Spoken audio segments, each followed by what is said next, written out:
கடகராசி என்பவர்களே, நிறைய பேருக்கு இந்த கடகராசி அப்படிங்கிறது ஒரு வினோதமான ராசி அப்படின்னு சொல்லுவாங்க. பல கஷ்டங்களையும் இன்னல்களையும் மட்டுமே சந்தித்த இந்த ராசியானது பலருக்கு நன்மை செஞ்சு ஓஞ்சி போன ராசி அப்படின்னே சொல்லலாம்.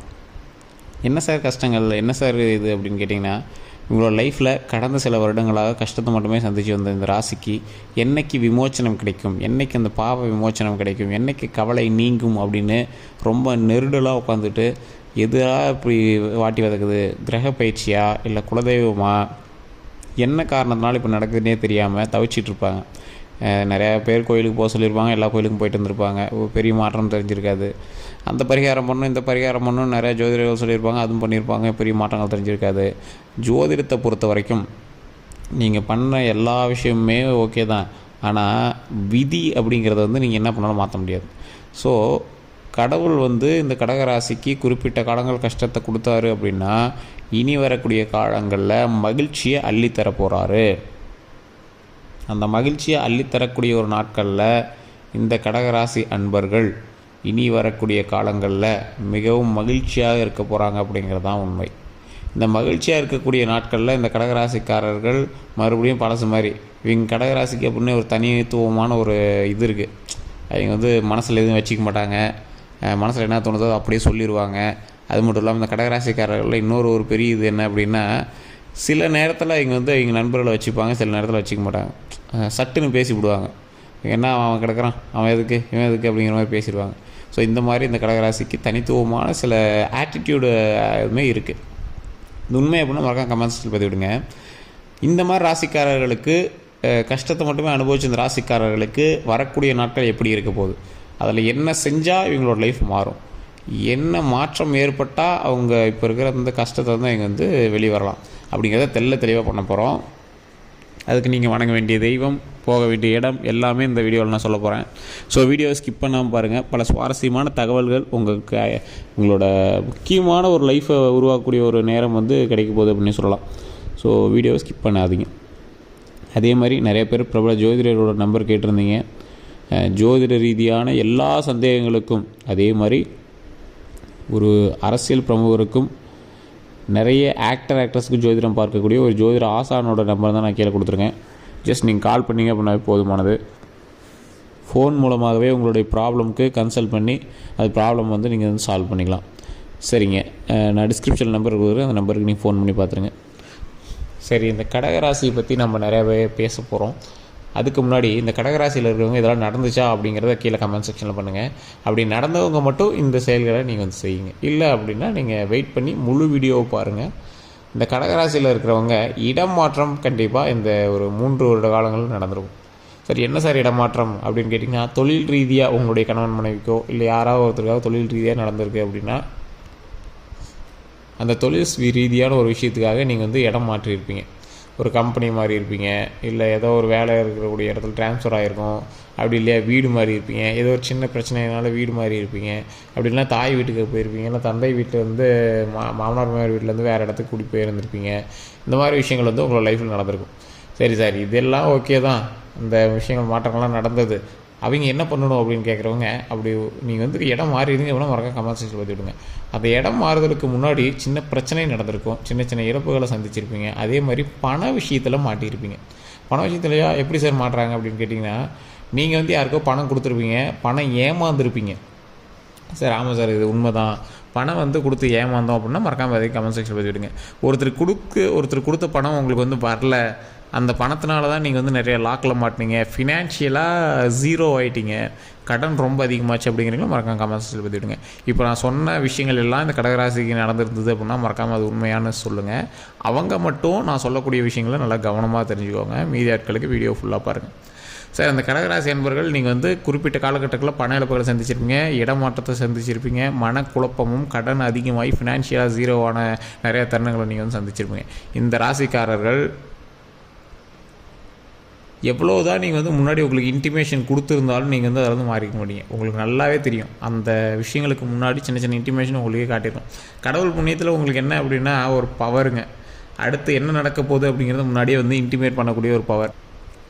அந்த இன்டிமேஷன் நடக்கும்போது உங்களுக்கு லைட்டாக தோணும், அதை பண்ணலாமா வேண்டாமான்னு தோணும். நீங்கள் என்ன பண்ணுவீங்க, அந்த குழப்பத்திலே அது என்னன்னு புரியாமல் ஆட்டோமேட்டிக்காக ஏதோ ஒன்று திருப்பி விட்டு அதில் தேவையில்லாமல் மாட்டிக்குவீங்க. அந்த மாதிரி ஒரு தருணத்தில் தான் நீங்கள் வந்து நிறையா விஷயங்களில் மாட்டினீங்க. ஸோ அந்த மாதிரி தான் நீங்கள் பண இழப்பு சந்திச்சிங்க, கடனில் போய் மாட்டினீங்க, அந்த மாதிரி விஷயங்கள்லாம் சந்திச்சிங்க. உங்களுக்கு இன்டிமேஷன் கொடுத்துச்சா இல்லையா அப்படின்னு மறக்காம கமெண்ட் செக்ஷனில் பார்த்துவிடுங்க. ஏதோ ஒரு வகையில் இது குலதெய்வத்தினுடைய ஒரு மிகப்பெரிய ஒரு பவரு. உங்களுக்கு ஏதாவது ஒரு பிரச்சனை நடக்கிறதுக்கு முன்னாடி அந்த கடவுள் வந்து உங்களுக்காக ஒரு இன்டிமேட் கொடுத்து இதை வந்து சரி பண்ணு அப்படின்னு சொல்லும். ஆனால் நீங்கள் தான் ஆட்டிடியூட் ஆளாச்சே, சின்ன விஷயங்கள்லாம் அதெல்லாம் பெருசாக எடுத்துக்கணும், அதை பார்த்துக்கலாம் அதெல்லாம் நல்லா தான் நடந்துட்டு இருக்குது, அதெல்லாம் ஒன்றும் ஆகாது, இப்போ தான் எங்களுக்கு ஒரு பாசிட்டிவான விஷயம் நடந்துச்சு அப்படின்னு நீங்கள் பாட்டுக்கு ஏதோ ஒன்று பண்ணிவிட்டு அதை அப்படியே ஒரு பெருசாக எடுத்துக்காமல் நீங்கள் விட்டு போயிருப்பீங்க. அதனால் இப்போ வந்து மாட்டிட்டு முடிச்சுட்டு இருப்பீங்க. இது உண்மை அப்படின்னா சொல்லுங்கள், உங்களுக்கு அந்த இன்டிமேஷன் காட்டுச்சா அப்படின்னு மறக்காம கமெண்ட் செக்ஷனில் பார்த்துக்கிடுங்க. இந்த ராசிக்காரர்களை பொறுத்த வரைக்கும் ஒரு 3 வருட காலங்களுக்கு முன்னாடி சின்ன நல்ல விஷயங்கள் நடந்துகிட்டு தான் இருந்திருக்கும். ஆனால் நீங்கள் நிறைய இழப்புகளையும் நிறைய கஷ்டங்களையும் தான் அதிகமாக சந்திச்சிருக்கீங்க. கொஞ்சம் போராடி தான் நீங்கள் வந்து எல்லா விஷயத்தையுமே அட்டைன் பண்ணுற மாதிரி இருக்கும். ஆமாம் சார், நீங்கள் சொல்கிறது உண்மை தான், கொஞ்சம் போராட்டம் அதிகமாக பண்ணி தான் எந்த ஒரு விஷயத்தையுமே வந்து அச்சீவ் பண்ணுறதா இருக்குது அப்படின்னு சொல்லிட்டு இருப்பீங்க.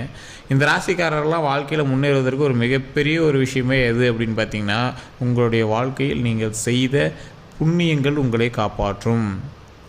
சார் என்ன சார் காப்பாற்றுறது வச்சு செஞ்சிட்ருக்கு சார் அப்படின்னு சொன்னீங்கன்னா, சார் இன்னைத்து காலகட்டம் வரைக்கும் நீங்கள் தப்பிக்கிறதுக்கான உங்களோட முன்னோர்கள் செஞ்ச புண்ணியம், உங்களோட குலதெய்வத்தினுடைய அருள்னால் நீங்கள் உயிரோடு இருக்கீங்க அப்படின்னு தான் சொல்லணும். நிறைய தடவை சில தடங்கல்களை தாண்டி நிறைய வெற்றியை அடையக்கூடிய இந்த கடகராசிக்காரர்கள் போராட்டத்தினாலேயும் உங்களுடைய விடாமுயற்சியினாலேயும் மட்டுமே அந்த வெற்றி அடைஞ்சிங்க. விதியின் பால் உங்களை எத்தனை விஷயங்கள் தடுத்தாலும் குலதெய்வத்தின் அருளும் உங்களுடைய விடாமுயற்சியும் தான் உங்களை வந்து காப்பாற்றி ஒரு விஷயத்தை வந்து ஜெயிக்க வச்சுது. நீங்கள் நிறையா விஷயத்தில் ஜெயிச்சிருப்பீங்க, ஜெயிக்காமலாம் இல்லை, என்ன கொஞ்சம் ஸ்ட்ரகிளாக இருக்கும், கொஞ்சம் போராட்டம் அதிகமாக இருக்கும், அதுக்கான காலங்கள் கொஞ்சம் அதிகமாக இருக்கும். இப்போ 5 மாதத்தில் நீங்கள் ஜெயிக்க வேண்டியது ஒரு வருஷத்தில் ஜெயிச்சிருப்பீங்க, அவ்வளோதான். மற்றபடி வெற்றிங்கிறது நிச்சயம், அது வந்து கொஞ்சம் தள்ளி இருக்குது அப்படிங்கிறது தான் கொஞ்சம் நிதர்சனமான உண்மை. சரி சார், இதெல்லாம் ஓகே, இனி வரக்கூடிய காலங்கள் எப்படி இருக்க போகுது சார்? உங்களுக்கு வந்து விதியின் பால் நீங்கள் என்ன தான் பண்ணாலும் நீங்கள் வந்து போராடி தான் எல்லா விஷயத்தையும் அச்சீவ் பண்ணணும் அப்படிங்கிற ஒரு காலகட்டங்க. ஸோ அதனால் நீங்கள் எந்த ஒரு விஷயம் பண்ணாலும் கொஞ்சம் டிலே ஆகி தான் கிடைக்கும். ஆனால் நீங்கள் விடாமுயற்சியாக நீங்கள் வந்து பண்ணணும். இந்த கடகராசிக்காரை பொறுத்தவரைக்கும் டபுள் மைண்டட் பர்சன். அது பண்ணலாமா வேண்டாமா, இதை பண்ணணும் அப்படின்னு நினச்சிங்கன்னா கடவுள் புண்ணியத்தில் ஏதோ ஒரு வகையில் உங்களுக்கு கொண்டு வரும். ஆனால் நீங்கள் என்ன பண்ணீங்கன்னா டபுள் மைண்டில் இருப்பீங்க. அந்த இடத்துக்கு போகலாமா வேண்டாமா, கம்பெனி மாறலாமா வேண்டாமா, இதை செய்யலாமா வேண்டாமா, இதனால் லாபம் வருமா வராதா, இதை ட்ரை பண்ணலாமா வேண்டாமா, இப்படியே நீங்கள் வந்து உங்களோட லைஃப்பை ஓட்டிட்டீங்க. அதனால தான் பாருங்கள், உங்களோட லைஃப்பில் நீங்கள் நிறையா விஷயங்களை கஷ்டங்களை மட்டுமே சந்திச்சிங்க அப்படின்னு சொல்லணும். அது மட்டும் இல்லாமல் வாழ்க்கையில் மிகப்பெரிய விஷயத்தை எல்லாமே அச்சீவ் பண்ணக்கூடிய இந்த கடகராசிக்காரர்களுக்கு வரக்கூடிய காலங்களும் பொற்காலங்கள் தான். ஸோ நீங்கள் முயற்சி விடாமல் ட்ரை பண்ணிங்கன்னா எதுவுமே கிடச்சிரும். ஒரு 4 பாயிண்ட்டு தான். உடல் ரீதியான விஷயங்களில் கவனமாக இருந்துக்கோங்க. அது லைட்டாக ஏதாவது ஒரு இன்டிமேஷன் காட்டினா டாக்டர் பார்த்துருங்க, அதுக்கு செக்கப்போ என்ன பண்ணுமோ அதை தெளிவாக பார்த்துருங்க.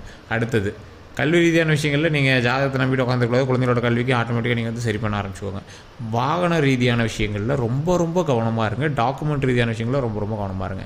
அதே மாதிரி நிலம் சம்மந்தப்பட்டது, இந்த மாதிரி ஏதாவது இடம் சம்மந்தப்பட்டது, அளவு சம்மந்தப்பட்டது, உங்களுடைய டாக்குமெண்ட்டில் பேர் மாற்றம், இந்த மாதிரி விஷயங்களில் ரொம்ப நீங்கள் கவனமாக இருந்தே ஆகணும் அப்படிங்கிற ஒரு டைம். ஸோ இது மட்டும் இல்லாமல் நிறைய பேருக்கு பட்டா அந்த மாதிரி இதெல்லாம் இருக்கும். அந்த மாதிரி ஃபைல்லாம் கொஞ்சம் ஜாக்கிரதையாக வச்சுக்கோங்க. 10 வருஷமாக 20 வருஷமாக ஒரு இடத்துல நீங்கள் லீஸுக்கு இருக்கீங்க அப்படின்னா அந்த லீஸு பத்திரம் அதெல்லாம் ரொம்ப ஜாக்கிரதையாக வச்சுக்கோங்க. நிலம் சம்மந்தப்பட்ட விஷயங்களில் நீங்கள் வந்து லாக் ஆகிறதுக்கு வாய்ப்புகள் அதிகமாக இருக்குது. அதுக்காக கோர்ட்டு கேஸுக்கெலாம் போயிட்டு வர வாய்ப்புகளும் அதிகமாக இருக்குது. ஸோ வீடு புதுப்பிக்கக்கூடிய ஒரு நேரமும் அமையுது. குறிப்பிட்ட காலங்களுக்கு மேலே இனி வரக்கூடிய நாட்களில் இன்னொரு 20 நாட்களுக்கு மேலாம் உங்களுக்கு ஓரளவுக்கு தெளிவான ஒரு குழப்பம் இல்லாத ஒரு வாழ்க்கை பிறப்பதற்கான வாய்ப்புகள் அதிகமாகவே இருக்குது. உங்களால் உங்களோட வீட்டில் இருக்கக்கூடிய உங்களுடைய தாய் தந்தை, அண்ணன் தம்பி, தங்கை, அக்கா இவங்கெல்லாம் வந்து சில குழப்பங்களாகவே இருந்திருப்பாங்க. அவங்களெலாம் ஒரு விமோச்சனம் கிடைக்கக்கூடிய ஒரு நேரமாகவும் இந்த நேரம் அமைய போகுது. ஸோ அது மட்டும் இல்லாமல் வாழ்க்கையில் மிகப்பெரிய வெற்றி அடைவதற்கு வரக்கூடிய காலங்கள் உங்களுக்கு கை கொடுக்கக்கூடிய ஒரு நேரமாக இருக்குது. அதுக்கு நீங்கள் என்ன பண்ணணும், குலதெய்வ வழிபாடு கண்டிப்பாக பண்ணணும். வருஷத்துக்கு ஒரு தடவை கண்டிப்பாக குலதெய்வத்தை வழிபட்டே ஆகணும். குலதெய்வத்துக்கு நீங்கள் வைக்கக்கூடிய பெண்டிங்னு இருக்குது அப்படின்னே சொல்லலாம். ஸோ நீங்கள் வந்து போய் எப்படி வணங்கக்கூடிய விதத்தில் ஏதோ ஒரு கோபத்தில் நீங்கள் வந்து இன்னும் போய் கும்பிடாமல் இருக்கீங்க, குலதெய்வத்தை போய் வணங்க, ரொம்பவே நல்லது கிடைக்கும். அதே மாதிரி நீங்கள் கல்வி ரீதியாகவோ இல்லை தொழில் ரீதியாகவோ நீங்கள் வந்து லாக் ஆகிருக்கீங்க அப்படின்னா ஓம் திருப்பதி 7 மணி நேரம் போச்சு, ஓம் திருப்பதி 7 மணி நேரம் போச்சு, ஓம் திருப்பதி 7 மணி நேரம் போச்சு அப்படின்னு மறக்காமல் 3 டைம் கமெண்ட் பண்ணிவிட்டு வீட்டில் ஃப்ரீ டைமில் கண்டிப்பாக திருப்பதி 7 மணி நேரம் வணங்குங்க. குறிப்பிட்ட டைமில் உங்களுக்கு டைம் கிடைக்குது அப்படிங்கிற பட்சத்தில் திருப்பதி 7 மணி நேரம் போய் வணங்கிட்டு வாங்க. நேர்லேயே போய் கூட வணங்கிட்டு வாங்க. அது ரொம்ப நல்லது. உங்களுக்கு பொறுத்த வரைக்கும் இப்போ ஃபினான்ஷியலாக நீங்கள் கொஞ்சம் அப்படியே சரியாயினீங்க அப்படின்னா நீங்கள் மைண்ட் ரீதியில் கொஞ்சம் சரியாயிருவீங்க. அதாவது உங்களை வந்து சாக்லேட்டை காட்டி ஆசை காட்டி ஏமாத்துற மாதிரி. உங்களை பணத்தை கொஞ்சம் காட்டினீங்க அப்படின்னா கொஞ்சம் நீங்கள் வந்து ஸ்டெடி ஆகிப்பீங்க. அந்த மாதிரி ராசி. ஒரு படத்தில் கூட பணத்தை எண்ணெய் விட்டால் அவனுக்கு தூக்கம் வரும் பார்த்தீங்களா, அந்த மாதிரி சின்ன சின்ன விஷயத்தில் உங்களை வந்து சாட்டிஸ்ஃபை பண்ணாவே நீங்கள் வந்து கொஞ்சம் சால்வ் ஆகிடுவீங்க. பெரிய விஷயம்லாம் உங்களுக்கு பண்ணணும், உங்களை சமாதானப்படுத்துறதுக்கு பண்ணணும்னு அவசியமே கிடையாது. ஸோ அந்த மாதிரி ராசி தான் நீங்கள். உங்களுக்கு நல்ல நேரங்கள்லாம் பிறக்க போகுதுங்க. நீங்கள் அதனால் கவலையே பட வேண்டாம். இனி வரக்கூடிய காலங்கள் பொற்காலங்கள், மகிழ்ச்சியான காலங்கள், நன்மைக்கான காலங்கள். ஸோ அதனால் கவலைப்படாமல் செய்யக்கூடிய விஷயத்தை விடாமுயற்சியோடு செய்யுங்க. நன்மை கண்டிப்பாக இருக்கும். நான் சொன்ன விஷயத்தை செஞ்சீங்க அப்படின்னா போதுமானது. மற்றபடி உங்களுக்கு எந்த ஒரு ப்ராப்ளம் கிடையாது. இந்த வீடியோவில் ஏதாவது கருத்துக்கள் இருந்தால் மறக்காம கமெண்ட் செக்ஷன் பதிவிடுங்க. அதே மாதிரி யூடியூப்பில் பார்த்துருந்தீங்க அப்படின்னா சப்ஸ்கிரைப் பண்ணி பக்கத்தில் பெல் பட்டன் ப்ரெஸ் பண்ணி அதில் ஆல் அப்படின்னு கிளிக் பண்ணிக்கோங்க. ஃபேஸ்புக்கில் பார்த்துக்கிட்டிங்கன்னா ஃபாலோ பண்ணிக்கோங்க. எல்லோருக்கும் நன்றி நண்பர்களே.